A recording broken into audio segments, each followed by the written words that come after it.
오늘 제목을 한번 같이 읽겠습니다. 시작. 인생의 전환점을 위해 꼭 필요한 것. 설교 준비를 미국에서 한 일주일 전에 마치고 계속해서 이 말씀을 묵상하는 중에 과거에 아주 오래전에 들었던 이찬수 목사님의 설교 가운데 들었던 이야기가 생각이 났습니다. 이런 이야기였어요. 그 교회에 어린 자녀를 잃어버린 어머니가 있었다고 합니다. 그런데 그 어머니에게는 목회자들도 아무 위로가 되지 않고 그 누구의 위로도 위로가 되지 않는다는 것이죠. 그런데 단 한 사람, 그녀에게 큰 위로를 주고 그녀가 치유함 받고 회복될 수 있도록 도와준 단 한 명의 지체가 있었다고 합니다. 바로 그 지체는 과거에 동일하게 어린 자녀를 잃어 그 상처 가운데 하나님의 은혜와 사랑으로 회복한 사람이었다라는 것입니다. 이를 두고 치유받은 치유자라고 하지요. 우리 모두는 인생에서 크건 작건 상처를 받게 됩니다. 소원합니다. 우리 모든 대한가족들, 그 상처가 우리의 쓴뿌리가 되어지는 것이 아니라 하나님의 은혜와 사랑으로 회복됨으로 말미암아 치유받은 치유자로 서가는 저와 우리 모든 성도님들 되시기를 주님의 이름으로 축원합니다. 룻기 강의 세 번째 시간입니다. 하도 오래전에 들어서 다 까먹으셨을 것 같아서 잠시 지난 2주간의 말씀을 생각나게 드리고자 합니다.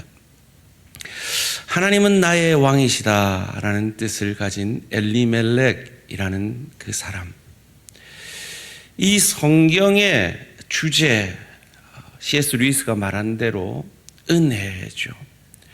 그 은혜를 증거해야 하는 유다 지파인 이 엘리멜렉이 흉년이라는 하나님의 간섭하심 앞에 그 흉년을 피하여 여호와가 다스리는 그 땅 유다를 떠나서 그모스가 다스리는 모압 땅으로 이민을 가서 거기서 죽게 되어집니다. 두 아들도 그곳에서 결혼하여서 룻과 오르바라는 며느리를 얻었지만 또 그 두 아들도 죽게 되고 이제 나오미 시어머니와 두 며느리만 남게 되죠. 그런데 그때 이 베들레헴 그 고향 땅에 하나님이 은혜를 베푸셔서 양식이 있다는 소식을 듣고 이 세 여인이 베들레헴으로 길을 떠납니다. 가다가 나오미가 생각했을 때 이 두 며느리를 같이 가게 하는 건 은혜가 아니다 하는 생각이 들었던 것 같아요. 그래서 2번 권합니다. 너희 고향 땅으로 돌아가라. 그 2번째 권함에 오르바 둘째 며느리는 돌아가게 되죠. 3번째 강권하는데도 룻은 그 어머니의 말을 듣지 않고 어머니를 따라 고향 땅으로 돌아옵니다. 그때가 바로 보리 추수 시작할 때라 그랬습니다. 초실절이죠. 오실 메시아가 부활의 첫 열매가 되심으로 죄인인 우리들이 하나님 앞에 나아갈 수 있는 그 상징적인 초실절에 그들은 하나님께로 그의 고향 땅으로 돌아오게 되는 것입니다. 이를 통해서 우리는 늘 넘어지고 쓰러지지만 그리스도 예수 그 십자가의 보혈이 우리가 아버지께로 나아갈 수 있는 유일한 근거인 것을 저희는 지난 3주 전에 생각해 보았습니다. 그리고 이 룻기의 주제, 성경 전체의 주제인 은혜는 우리 인생의 전환점에도 꼭 필요한 것임을 오늘 본문이 우리에게 가르쳐 줍니다. 사랑하는 성도님들, 혹시 여러분 어떤 선택의 기로에 있지 않으십니까? 가정생활 가운데, 일터생활 가운데, 주의 교회 생활 가운데 어떤 것을 선택할까 고민 가운데 있지 않으십니까?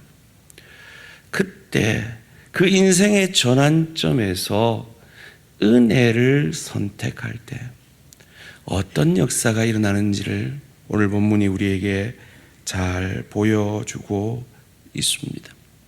슬픔이 변하여 찬송으로 변하는 전환점. 한 가정의 그리고 개인의 삶의 전환점이 전 이스라엘 전체 역사와 인류의 전환점이 되어지는 이 반전의 역사가 은혜를 따라 사는 사람들에게 허락되어지는 것을 오늘 본문이 우리에게 잘 보여줍니다. 오늘 이 룻기의 시대는 사사 시대입니다. 각각 자기 소견에 옳은 대로 행하던 가장 죄악이 관영한 어두웠던 시대. 그런데 그 시대 가운데 하나님은 다윗 왕조를, 오실 메시아를 준비하고 계시는 전환점이 기다리고 있음을 룻기 마지막은 이렇게 우리에게 가르쳐 줍니다. 룻기 4장 22절 말씀입니다. 오벳은 이새를 낳고 이새는 다윗을 낳았더라. 이 흉년으로 시작한 이 룻기가 다윗을 낳는 것으로 끝남을 통해서 우리의 인생의 전환점은 바로 다윗의 자손 예수 그리스도임을 우리에게 보여주고 있는 것입니다. 혹 여러분 인생의 문제 가운데 있습니까? 예수님 만나면 그 인생의 문제의 해결이 있음을 믿으시기를 주님의 이름으로 축원합니다. 그 예수님 만나면 나도 변화될 수 있음을 믿으시기를 주님의 이름으로 축원합니다. 룻은 인생의 큰 전환점에 있었죠. 지금 떠나면 나는 고향 땅으로 가서 또다시 가정을 이루며 살 수 있는데 이 시어머니를 따라 살면 낯선 그 보수적인 유다 땅에서 이방 여인이라 손가락질 받으며 다시는 결혼하지 못하고 과부로 살지도 모르는 그 인생의 전환점에서 룻은 홀로 남겨진 시어머니를 향한 은혜를, 헤세드를 선택합니다. 그것이 룻기 1장 16절 말씀이었죠. 룻이 이르되 내게 어머니를 떠나며 어머니를 따르지 말고 돌아가라 강권하지 마옵소서. 어머니께서 가시는 곳에 나도 가고 어머니께서 머무시는 곳에서 나도 머물겠나이다. 어머니의 백성이 나의 백성이 되고 어머니의 하나님이 나의 하나님이 되시리니. 룻이 어머니를 선택한 것이 은혜인 헤세드인 이유가 무엇입니까? 이때 나오미는, 그 시어머니는 아무것도 가진 것이, 룻에게 줄 것이 아무것도 없었지만 시어머니를 선택했기에 이 룻의 인생의 전환점에서의 선택은 은혜였던 것입니다. 그런데 하나님은 이 은혜를 선택하는 사람에게 은혜로 답하십니다. 하나님의 은혜의 방법이 오늘 2장 1절에 나오는 보아스라는 유력한 자입니다. 나오미의 남편 엘리멜렉의 친척으로 유력한 자가 있으니 그의 이름은 보아스더라. 유력한 자, 돈과 힘과 권력이 있었다라는 말입니다. 저는 이 말씀을 묵상하면서 이런 기도의 제목들이 들더라고요. 사랑하는 우리 대한가족들에게도 이런 유력한 자, 돈과 힘과 권력이 축복으로 더해지면 좋겠다라는 생각이 들었습니다. 그런데요, 그것 자체는 사실 복이 아니에요. 돈 자체는, 힘 자체는, 권력 자체는 가치 중립적인 거예요. 복이 아니에요.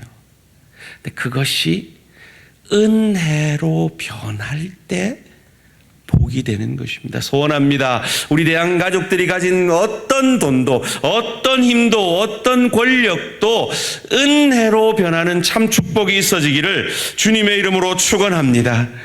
이 능력 있는 자, 이 보아스가 룻과 나오미와는 너무 극과 극의 사람인 것을 성경은 오늘 우리에게 보여주고 있습니다. 2절 말씀 함께 읽겠습니다. 시작.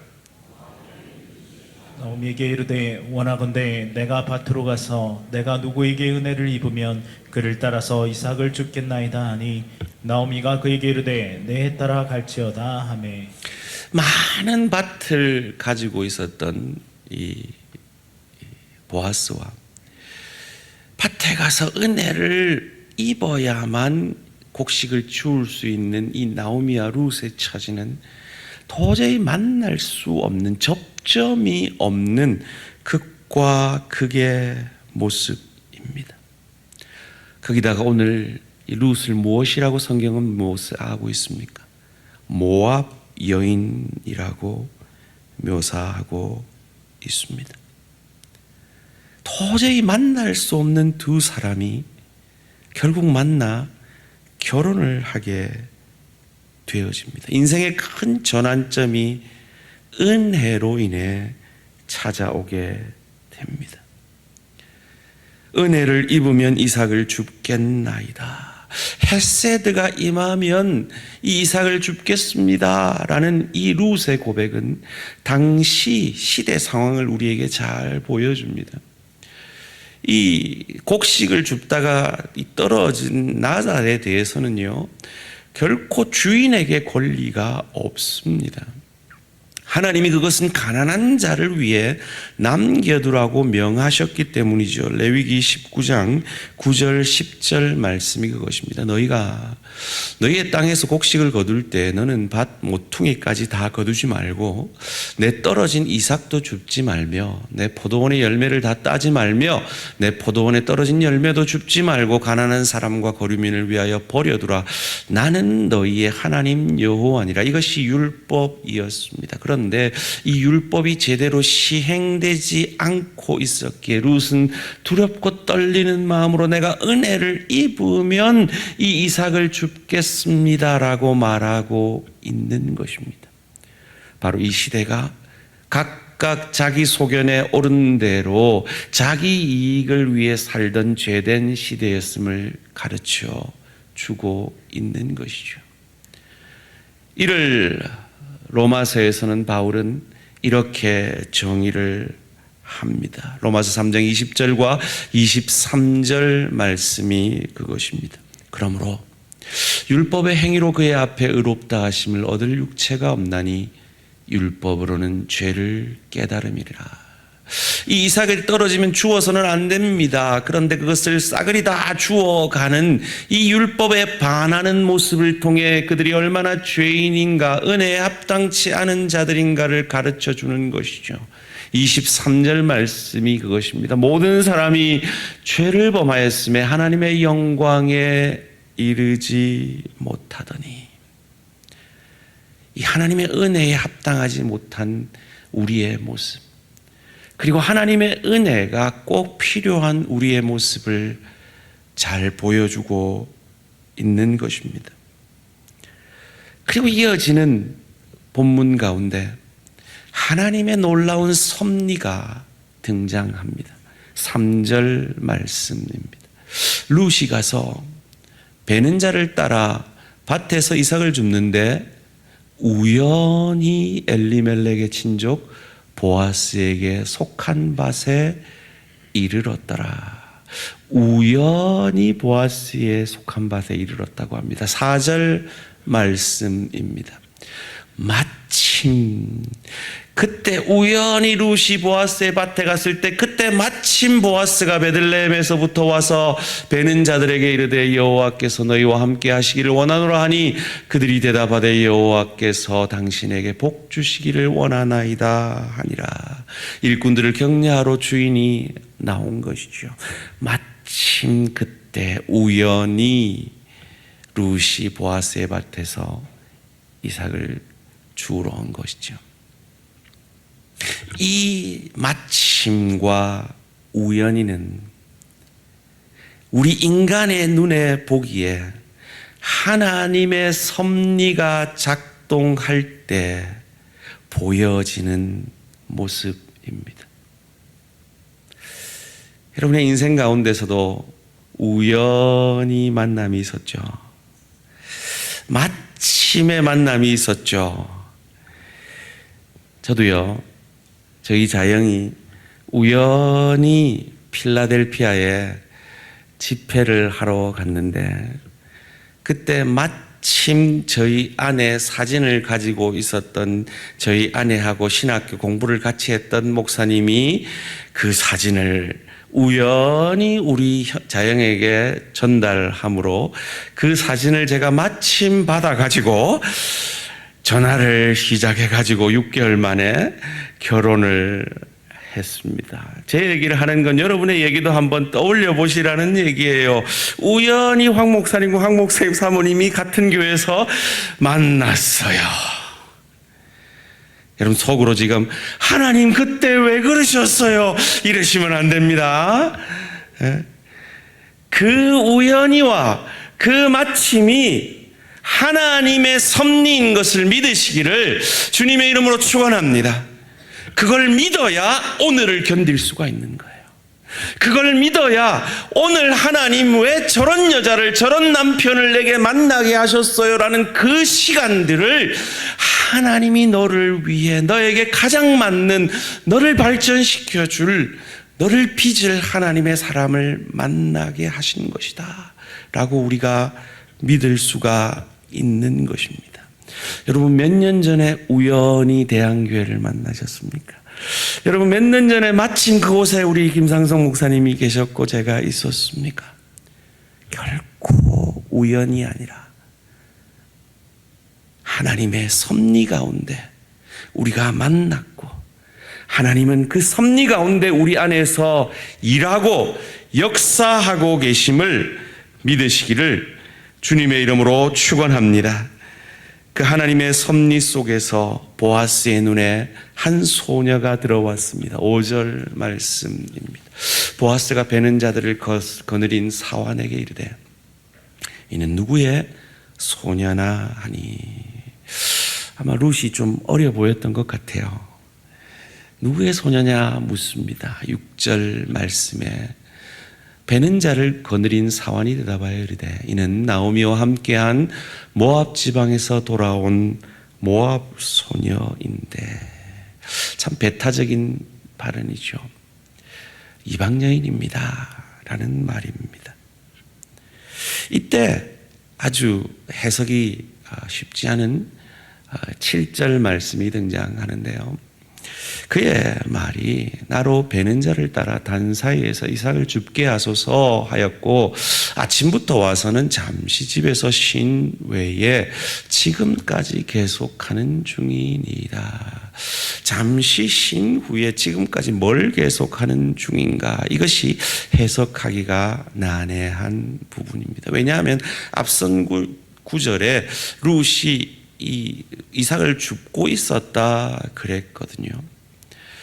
그런데 이어지는 8절 말씀에서 8절에서야 비로소 이삭을 줍는 것을 이 보아스가 허락하는 듯한 말이 등장한단 말이죠. 보아스가 룻에게 이르되 내 딸아 들으라. 이삭을 주우러 다른 밭으로 가지 말며 여기서 떠나지 말고 나의 소녀들과 함께 있으라. 아마도 눈치 보면서 허락해주나 마나 눈치 보면서 조금씩 죽고 또 뭐라 하면 또 가만 서 있고 이러지 않았을까 싶어요. 그래서 완전한 은혜가 주인에게 이삭 줍는 것이 허락될 때까지 눈치 보면서 그 자리를 떠나지 못하고 잠시 집에 갔다 와서 계속해서 그 은혜를 기다리고 있었던 룻의 모습을 상상해 봅니다. 참 애틋하고 아련하고 불쌍한 모습이죠. 그때 이 보아스가 은혜를 베풉니다. 9절 말씀 함께 읽습니다. 시작. 그들이 베는 밭을 보고 그들을 따르라. 내가 그 소년들에게 명령하여 너를 건드리지 말라 하였느니라. 목이 마르거든 그릇에 가서 소년들이 길어온 것을 마실지니라 하는지라. 아마 집에 왜 갔을까요? 목말라서 가지 않았을까요? 근데 이제 목마름까지 보아스가 해결해 주면서 당당히 이삭을 줍도록 허락해 줍니다. 주인이 허락했는데 누가 뭐라 하겠습니까? 그런데 여러분, 은혜를 받았으면 은혜인 줄 알아야 돼요. 그게 은혜 받은 자의 마땅한 모습이에요. 룻이 그러했습니다. 10절 말씀입니다. 룻이 엎드려 얼굴을 땅에 대고 절하며 그에게 이르되 나는 이방 여인이거늘 당신이 어찌하여 내게 은혜를 베푸시며 나를 돌보시나이까 하니. 당연하게 여기지 않습니다. 은혜를 은혜로 여기며 어떻게 나 같은 이방 여인에게 이런 은혜를 베푸십니까? 라고 묻습니다.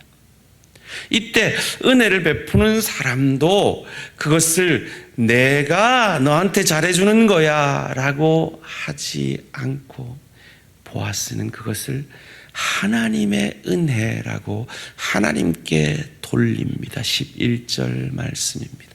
보아스가 그에게 대답하여 이르되 내 남편이 죽은 후로 내가 시어머니에게 행한 모든 것과 내 부모와 고국을 떠나 전에 알지 못하던 백성에게로 온 일이 내게 분명히 알려졌느니라. 내 은혜가 아니라 하나님의 은혜임을 이어지는 본문이 우리에게 가르쳐 주면서 이 룻이 행한 모든 일이 알려졌다라고 말합니다. 자, 그렇다면 이 보아스는 어떻게 이 이방 여인 룻에 대해서 이렇게 은혜를 베풀 수가 있었을까요? 바로 이 보아스가 이방 여인이었던 기생 라합의 아들이었기 때문입니다. 여러분, 기생 라합의 아들로서 그 보수적인 유다 땅에서 보아스가 살아낸 세월이 쉬웠을까요? 결코 쉽지 않았을 것입니다. 온갖 차별과 멸시를 이겨낸 결과가 오늘의 그의 유력한 자됨이었습니다. 그러니까 이 보아스는 이방 여인이 이 땅에서 겪을 아픔과 그 수모와 그 차별을, 그 아픔을 알고 있는 것이죠. 그런데 그 상처가 그 마음의 쓴뿌리가 되어서 또 다른 상처의 열매를 맺는 것이 아니라 하나님의 은혜로 그 상처가 치유함 받아서 치유받은 치유자로 오늘 룻 앞에서 은혜를 베풀고 있는 것입니다. 소원합니다. 우리 모든 대한가족들의 그 어떤 상처도 그 어떤 아픔도 우리를 향한 하나님의 은혜의 성령의 불이 그 쓴뿌리들을 사름으로 말미암아 치유받은 치유자로 서가는 저와 우리 모든 성도님들 되시기를 주님의 이름으로 축원합니다.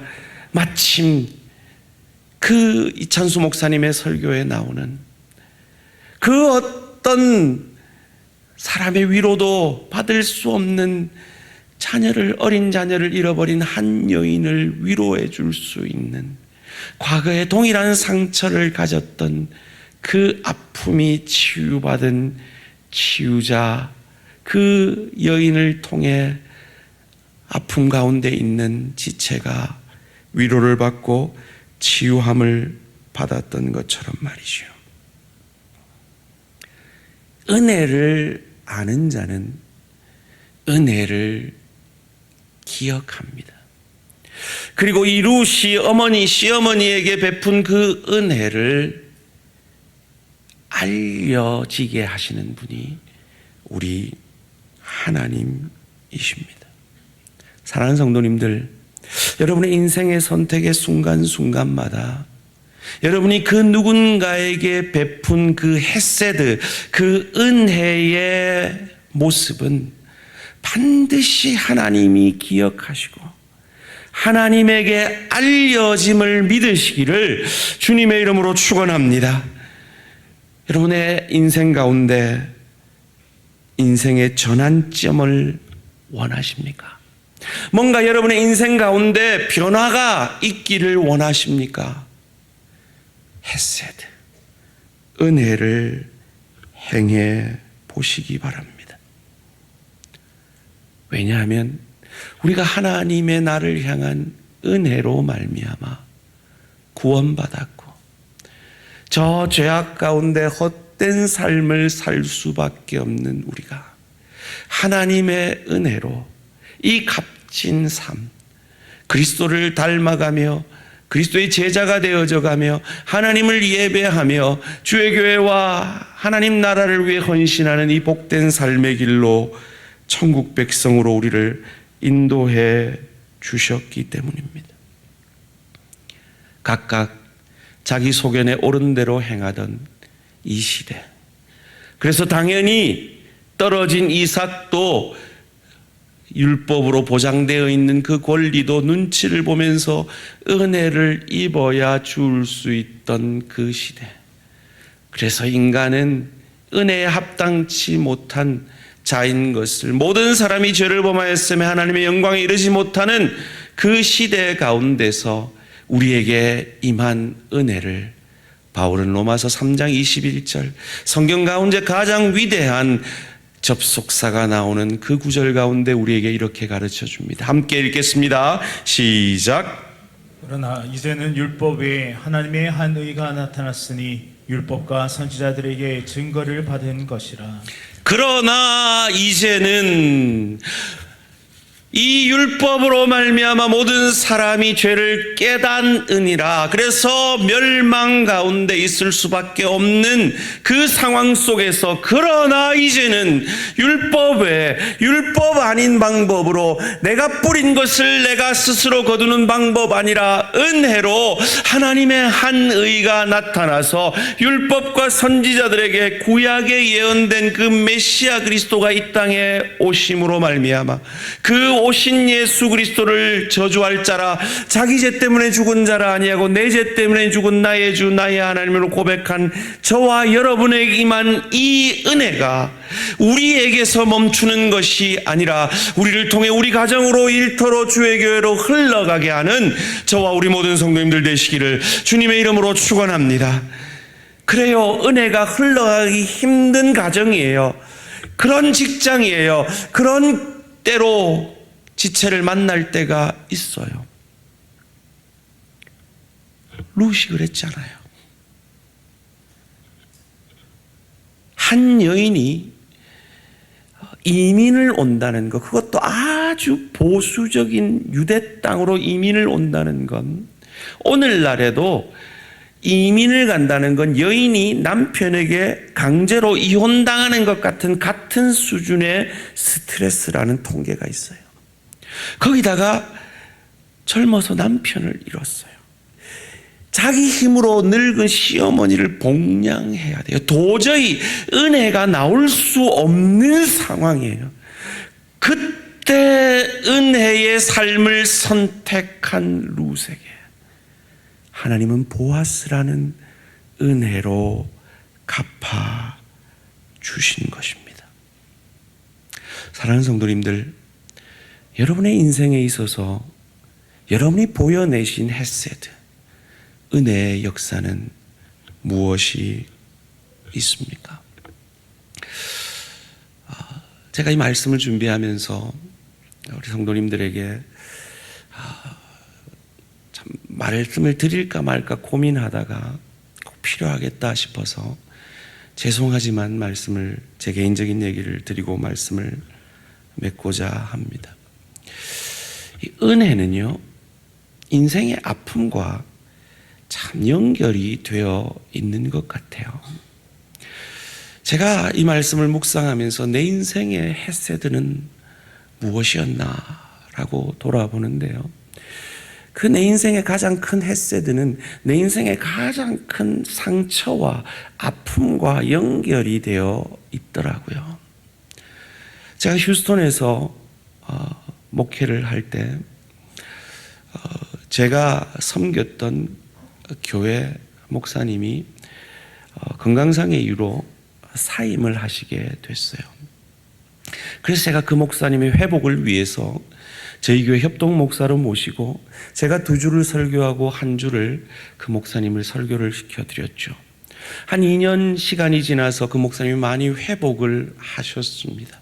그리고 저희 교회가 조그마한 건물을 사게 되었어요. 저는 공부를 하러 갈 사람이라고 그 목사님은 믿었기 때문에 제가 이제 공부를 하러 가면 저를 이어서 그 교회 담임 목사가 되는 것이 그분의 소원이셨던 것 같아요. 그런데 건물을 사는 모습을 보면서 이분이 제가 떠나지 않을 거다라는 생각을 하셨던 것 같아요. 그래서 아마 초창기에 제가 간증을 해서 아시는 분도 계실 텐데 그 목사님이 저희 교회 교인 반을 데리고 교회를 나가서 개척을 하셨어요. 제가 제 인생에서 경험했던 가장 큰 배신이었고 아픔이었습니다. 그런데 그 아픔 가운데 하나님 앞에 기도하는 중에 하나님께서 제게 음성을 주시기를 너는 아직 젊지 않니? 네가 떠나고 그분을 이 교회 담임 목사님으로 모셔라 하는 그 음성을 듣습니다. 여러분이 알다시피 저는 그렇게 착한 사람이 아닙니다. 그런데 제가 그 음성에 순종하고 그 아픔을 줬던 그 성도들을 다시 들어오게 했습니다. 그리고 그 교회 빚을 다 갚고 온전한 헌당식을 하면서 그분을 2대 담임 목사님으로 세워드리고 저는 웨스트민스터로 상담을 공부하러 떠나게 되어집니다. 제 인생에서 제가 베풀었던 헤세드, 은혜 가운데 도저히 제 능력으로는 할 수 없었던 헤세드가 바로 그때의 헤세드, 은혜였던 것 같습니다. 그리고 저는 또 뉴욕에서 개척을 시작하게 됐죠. 제가 헌당식을 했던 때가 2004년 11월이었습니다. 그로부터 한 6년 뒤에 제가 2010년 어느 봄날이었던 것 같아요. 경주에 제가 재미고신 선교부 서기로 초청을 받아서 50주년 기념총회에 왔다가 그곳에서 우리 원로 목사님을 수십 년 만에 제가 아기 때 뵙고 처음 만납니다. 그리고 그 만남 이후에 원로 목사님이 매년 저를 한국 올 때마다 이 강단에 세워주셔서 여러분도 알다시피 제가 청빙받기 전에 한 10번 가까이 여러분한테 설교했잖아요. 그래가지고 참 하나님의 은혜로 이 좋은 성도님들을 만나게 되는 큰 은혜로 하나님께서 제게 갚아 주셨습니다. 제가 종종 이 기도하시는 분들에게서 저에 대해서 이렇게 예언 비슷한 얘기를 몇 차례 들은 적이 있습니다. 여러분 놀라지 마십시오. 그분들이 한결같이 하시는 말씀이요. 하나님이요. 저를 너무 사랑하신대요. 별로 안 놀라시네요. 근데 저는 아무리 생각해봐도 하나님 앞에 그렇게 사랑받을 만한 사람이 아니거든요. 근데 하나님이 어떻게 그렇게 저를 사랑해 주시고 은혜를 베풀어 주실까 생각했을 때 저는 2가지가 생각나요.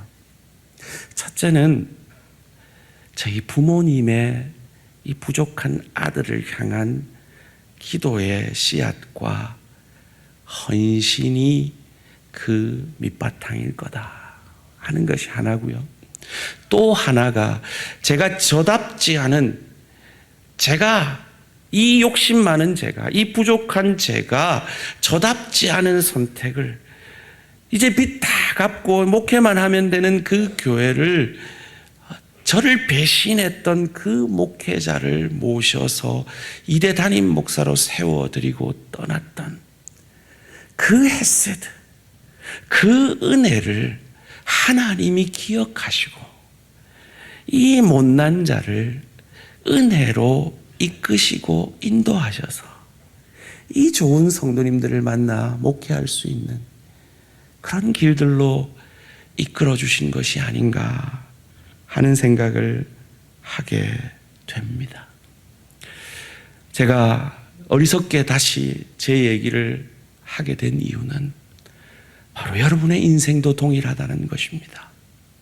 사랑하는 성도님들, 헤세드를 선택할 수 없는 그때에 은혜를 선택하시는 사랑하는 성도님들 되시기를 주님의 이름으로 축원합니다. 룻의 헤세드가 보아스에게도 알려졌고 하나님께도 알려졌습니다. 그리고 이 룻이 영광스러운 메시아의 족보에 들어가는 이 역전의 드라마를 만들어내는 하나님이 저와 여러분의 하나님인 것을 믿으시고 결코 은혜를 손해보게 하지 아니하시는 하나님인 것을 믿으시고 여러분의 인생의 선택 가운데 은혜를 선택하심으로 여러분의 가정에 은혜가 관영하고 여러분의 일터에 은혜가 풍성해지며 우리 대한교회에 은혜가 가득함으로 더욱 평안하여 든든히 서가는 우리 모든 성도님들 되시기를 주님의 이름으로 축원합니다. 이 시간 기도의 자리로 나아가겠습니다. 여러분, 혹 마음 속에 악을 악으로 갚고자 하는 마음으로 어떤 사건 앞에 서 계신 분들 계십니까? 주님이 말씀합니다. 악을 악으로 갚지 말고 선으로 악을 이기라. 은혜를 선택하라. 그 헤세드가 이긴다. 내가 그 헤세드를 기억한다. 내가 그 헤세드를 룻에게 보아스로 갚아준 것처럼 내게도 갚아줄 것이다. 하나님, 은혜를 가정에서 선택하겠습니다. 은혜를 일터에서 선택하겠습니다. 은혜를 주의 교회에서 선택하겠습니다. 주님 앞에 결단에 기도 드리시겠습니다.